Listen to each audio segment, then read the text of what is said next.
Welcome again to Joe Stunner Boxing. There's a saying, people dig their own graves. People who are unscrupulous. Some people like the idea of karma. It's not something I've ever believed in. I tend to feel it's, wishful thinking, wearing different clothing. But okay, karma.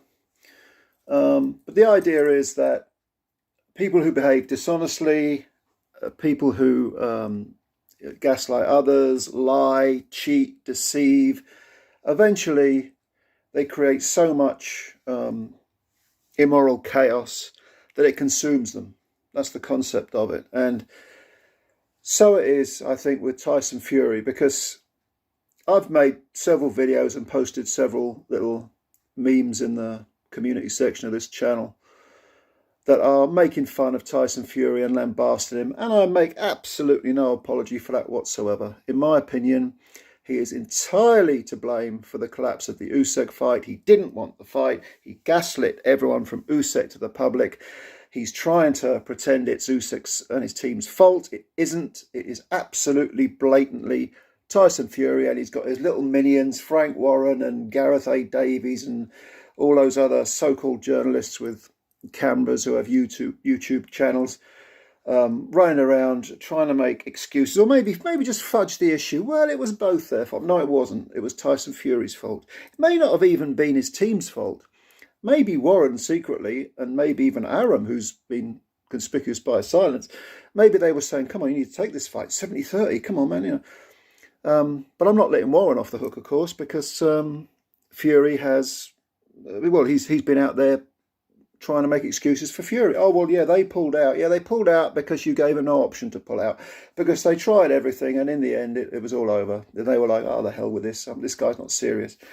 You'll remember in 2021 when they had Eddie Hearn running around doing all the donkey work, trying to make the AJ Fury fight. And then suddenly, the arbitration that was in favour of Wilder, and suddenly it was all off. No, I'm fighting Wilder for a third time. And they just hung Eddie Hearn out to dry. And I have no sympathy for Eddie Hearn, because he's a promoter. The bottom line is money. He cares about, I don't think he cares about the public as much as, or more than Frank Warren does, really. He's about making money. They all are. Never trust the promoters. But when you consider Tyson Fury, I really think he's thrown it all away, because if you look at his career, going way back to when he ducked David Price, of all people, David Price. And Pricey at the time was, smashing his way through the domestic level. He did John McDermott in a round, and we know the problems that Fury had with McDermott. He knocked out Audley in a round, 2 rounds against, the Bedford Bear, Matt Skelton. So Pricey was looking at domestic level the part, and Fury was, quite ill-disciplined and had been on the floor against Pycek, and later on he'd be on the floor against Steve Cunningham, but he ducked him. When all is said and done, Fury ducked Price, and then he went over to Germany, scored that brilliant win, and what did he do? He messed up the public perception of him by talking a load of crap about gay people and women and a load of old shite, the sort of thing that, Andrew Tate fans would lap up and guffaw at, and of course the excuse is, well, it's my religion, it's all written in the Gospels. I won't even go down there, but it's just trash. It's just gutless cowards who think they're being male and masculine by picking on easy targets and trying to justify themselves through some misguided notion of faith being probably the most overrated virtue there is. So Fury made a complete fool of himself, failed a drugs test, and then got fat, 28 stone or whatever the hell he was. I don't even know what he was, don't care. And then he made his comeback. And if you look at the first few press conferences he did when he signed to Warren, there are a few awkward questions. What about your comments about gay people? What about your comments about women? And Fury cut them dead. I'm not interested in negativity. I'm only interested in positivity. And then he started with this spiel about his mental health and how he was suicidal. And I think I, like the public, gave him the benefit of the doubt. I mean, I actually currently work with people, a lot of people who've got mental health issues, this time last week, I was involved with a guy, a 68-year-old man, who slashed his wrists, and if you could have seen his room, he was living in a residential care home. There was blood everywhere on the walls, the carpet, the bed, the sink. I mean, it looked like a Jack the Ripper scene. So yeah, mental health exists. And so I'm loath to sort of say, well, even though the term mental health is a catch-all, and even though it's often misused and abused as a term, it exists. And a lot of people suffer very, very badly in silence with an air of hopelessness, thinking that they don't have any hope because of their mental health issues. And a lot of this stuff is emotional as well. I always think there should be a new paradigm, like emotional health. You have your mental health and you have your emotional health. Your mental health should be where you're sort of away with the fairies, thinking that you're Napoleon Bonaparte, thinking that the walls are talking to you, as was the case with this fellow last week, and emotional health should be you understand reality, you can focus on reality, but emotionally you can't control your emotions. It should be multifaceted. There shouldn't just be this one catch-all phrase, mental health.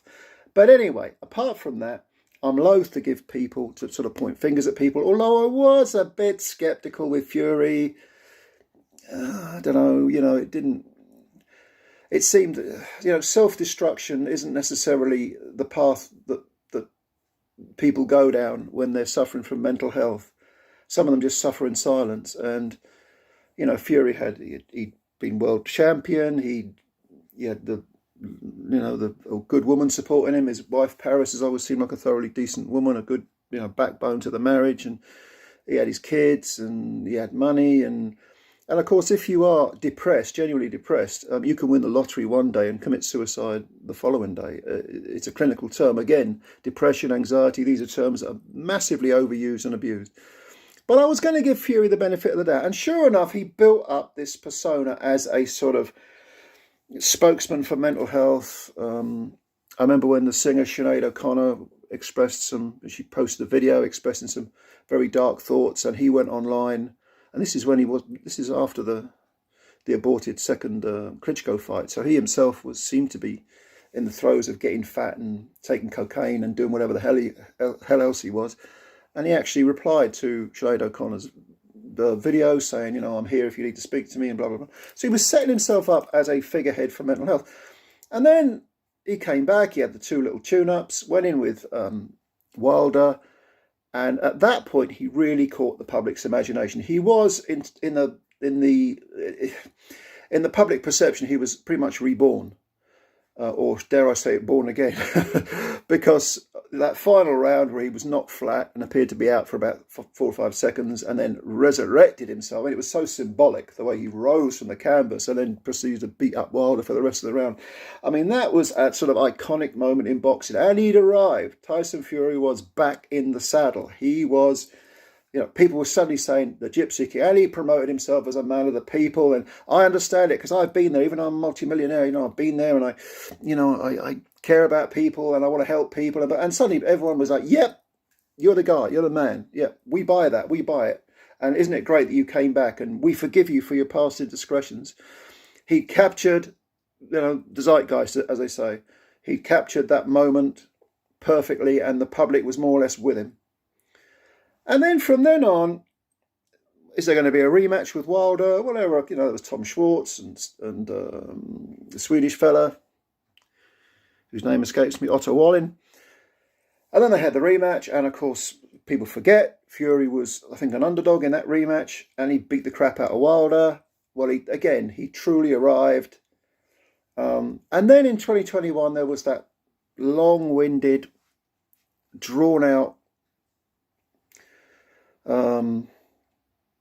sort of, it was down a dark alley, wasn't it? And the dark alley turned out to be a dead end, and the AJ fight was aborted, and instead it was Tyson Fury versus Deontay Wilder 3, as deemed by the arbitration. And people were like, do we really need to see this again? It's not so good, is it? But, okay, we'll put up with it. And it was a great fight. It was a great fight between 2 guys who weren't at their best, but they kind of met in the middle, and they provided a fantastic fight. And Fury, again, twice on the floor, twice got up, fought back, won by knockout in the 11th round. again, I mean, I thought that was a fantastic fight. I thought Fury and Wilder were a credit to the sport. By this point, I'm saying to myself, yeah, Fury is the best heavyweight in the world. That was my opinion. And he had books out. I think he's had 3 books out or something, and they've been bestsellers. And he's recorded, like songs with. I think he recorded one with Robbie Williams, and he's done the talk show circuit. And I think his missus had a book out, and So there's like a little cottage industry around Tyson Fury. It's going nicely. So we put aside the disappointment of him not fighting AJ, especially when AJ went and fought Usyk and lost, because then Fury could say, well, I tried to make the fight, but they said I had to fight Wilder again. And look, AJ lost anyway. So people are going, all right, we'll give you the benefit of the doubt. Now we get to 2022, Dillian Whyte.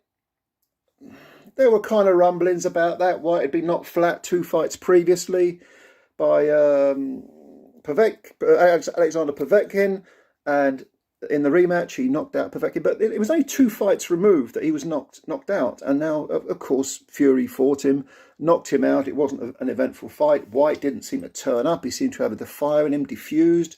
Very clever of Fury beforehand. If you look at what Fury did when Whyte turned up at the weigh-in with all of his South London crew, his road guys, Fury was the one diffusing it. John Fury getting in their face, I want to have a row with you. And that was the vibe he was giving to, Baby Ting. John Fury and Dean White. I might even pay to watch that. But, it's only going to be one winner. But Tyson Fury was the one saying, calm down, Dad. Come on, stand back. Let's all be civilised. Bum, bum, bum. So he kind of diffused that vibe, that energy that Dillian Whyte had. And that Dillian Whyte's crew had, he actually took it away from them, which was very, very crafty indeed. And the fight itself wasn't great, but it was, people again let him off. Okay, it was a mandatory, and Dillian, of course, even though Povetkin knocked him out, it's good to see him get a title shot. He's earned it, which he had. Then we come to Derek Chisora 3. Now, that was a disappointment. Oh, by the way, we should mention that the Whyte undercard, even though it was a pay-per-view, was atrocious, absolutely atrocious. Nick Ball was the only good thing about that undercard, I think. And no one had heard of Nick Ball. It was rubbish. It was rubbish. The whole card was rubbish. But it was on pay-per-view, which of course Frank Warren had previously said, blamed Eddie Hearn endlessly about pay-per-views. We're for the fans, think about the fans. It's for yeah, all right, Frank, sit down, mate, sit down. And then we come to Derek Chisora. Now, it was sold as a tune-up, because obviously the talk with Joshua losing back-to-back to Usyk, back-to-back fights to Usyk, was Usyk Fury is the only fight we're interested in. Usyk's got 3 of the belts. Fury's got his WBC. Fury immediately got stuck into Usyk. You're just a middleweight. You're a little rabbit. You're this. You're that. You're the other. And we thought, well, why is he fighting Derek Chisora? Derek Chisora, really?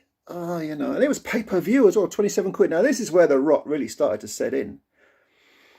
Because the man of the people suddenly was charging record pay-per-view prices for non-event fights, for essentially a tune-up that should have been a freebie on BT Sport.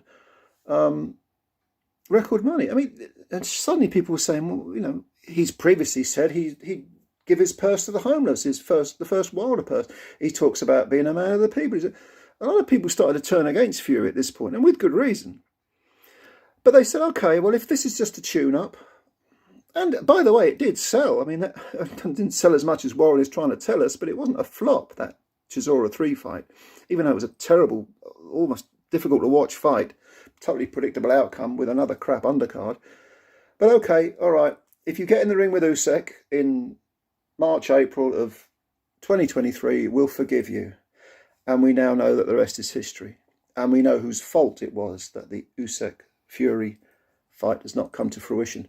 Now, it seems to me, having gone through all that Fury, having made a pig's ear when he first won the title against Klitschko, having not achieved what he thought he would achieve, which was the status and the glory and the glamour of the unbeaten version of Anthony Joshua, then threw his toys out the pram. Maybe he did have some serious mental health issues. Maybe he was suicidal. I don't know. I don't want to doubt the man on that, because I think that's very fair. But this was... Now that he'd rebuilt and he'd really grasped the public's favour gradually, certainly over the last 6 months, it's unravelled badly. And what with the pay-per-view costs and the ducking of Usyk and the manner that he's carried on, throwing insults around at Usyk, and I think people have finally said, hang on a minute, this is not acceptable. Even his fans, I mean, I've thought I'd get a lot more hate from the Fury fanboys I ignore. But I thought a lot of people would come in and say, well, hang on a minute, have you thought about this? And try to have a sort of adult debate about it and maybe play devil's advocate, but not many people have. Most of the people who've commented on my videos and I've talked to on the internet and I've talked to in person are like, yeah, it's all Fury's fault, it's a disgrace. And I think Fury he's lost that public favour now. And it's a shame because he could have been, if he wanted to be, if he genuinely wanted to be, he could have been that figurehead for mental health causes. He could have been an example to young kids. He could have been someone who transcended the sport and stayed there. But I think he's been knocked off his perch now. I think he's back to the point where he's got it all to prove. And if he retires, let's say he retired tomorrow, which Frank Warren mentioned, but I don't believe a word Frank Warren says. I mean, to Frank Warren, up is down and white is black. I don't pay any attention to him. But let's say Fury did retire. I think he'd retire under a cloud. I think through his own psychological vices he's created, he's sort of dug himself into a hole without even realising. And he's always said, I don't care about money, which he quite clearly does care about money. He puts money, if not at the top of the tree, then damn near the top of it. I don't care about legacy. Well, and it's almost like, well, as I said before, I'm not someone who believes in karma, but it does appear that if karma does exist and I'm wrong, this is a very good example of it. I think that's a shame. I think that's a shame because Fury, he did make that comeback and he is a great fighter. He's a terrific fighter. And the irony of this is I would have picked him to beat Usyk. I would have picked him to beat Joshua when they were both unbeaten. I really would. But I'm not saying Joshua couldn't beat him. I'm not saying Usyk couldn't beat him. But I'm saying I would have made Fury the favourite. So all of this I think it's very, very sad indeed. And give me your thoughts below. Let me know what you think. What might have been, eh? What might have been. And what once was, but is no longer. Very interesting. Like the video if you liked it. Subscribe to the channel if you're new. And leave your comments below. Thanks for listening. Bye for now.